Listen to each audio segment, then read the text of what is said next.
Welcome to DMZ Live, Harvey Levy here. So the prosecution in the Diddy case, they are winding up now, closing arguments tomorrow and Friday. The jury gets the case probably Monday. So the prosecution just filed paperwork today, actually in the form of a letter to the judge saying that they wanted to simplify the jury instructions per the judge's instructions. And what they are doing is they are streamlining things. That there are charges alleging kidnapping, arson, that's the Kid Cudi case, they are alleging aiding and abetting in sex trafficking. They are slimming that all down so that they are not gonna kind of overburden and overwhelm the jury with instructions, right? They are saying that to the judge that when you give the jury their instructions, just leave out the attempted kidnapping, leave out attempted arson. But they are saying there's no actual kidnapping. Yes, actual arson. And those things, the counts, the charges still remain. They are just saying there's no reason in the jury instructions to tell them about the attempted kidnapping. And Charles, I'll tell you why. Because the actual,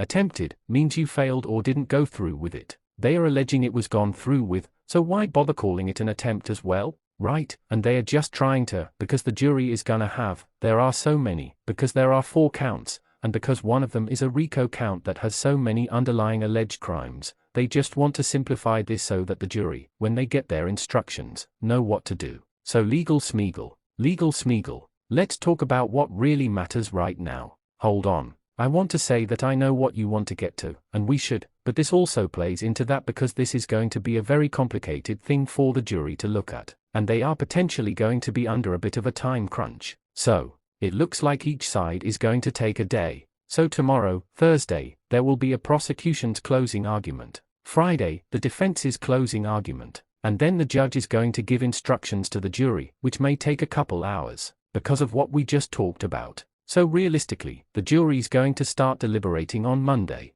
right? They might have an hour or so off, late on Friday. Or they may do it, we don't know, they may do it on Friday, depending, they may do it, but the jury's probably going to start deliberating in earnest on Monday. The reality here, folks, is that if you've talked to your friends, you know, some people say, oh, he's guilty on everything, he's guilty on nothing. I don't see the RICO charge, but I do see the Mann Act charge. So my gut tells me, and I don't try to guess juries, but they are not going to all agree right out of the gate. So there's going to be debate and argument, you know, going over evidence and talking. So Monday goes in. There are 28 days of testimony, and they are going to go over a lot of. Now, remember, in O.J. Simpson, there was 9 months, but they came in 2 hours. Yeah, so it really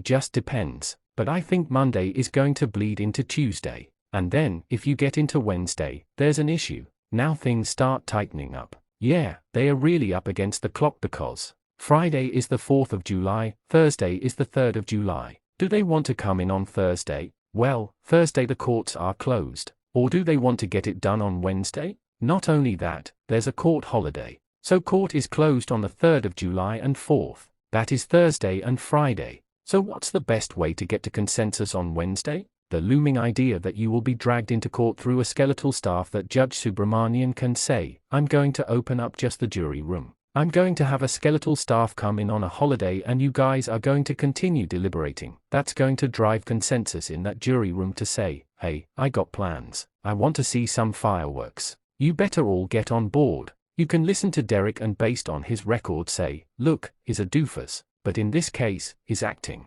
Wow. I mean, it's true, but we don't say it out loud like that. In this case, he is actually right that experimentally that when you have these 4-day holidays, it's shocking how many juries suddenly reach a consensus right before. Suddenly I have clarity. You know what? All the 28 days of testimony, I've been seeing it crystal clear. Well, not just that. But you may have an 11-to-1 split or a 10-to-2 split on one of the counts. And those two, and the pressure on those two, they may have family picnics, they may have family parties, whatever. At a point, I know that sounds trivial and crazy, but there is that kind of inner pressure. It's in the back of their head. Yes, definitely going to be, not even in the back of their head, maybe, you know, toward the front of their head. They don't want to have it linger over the holiday.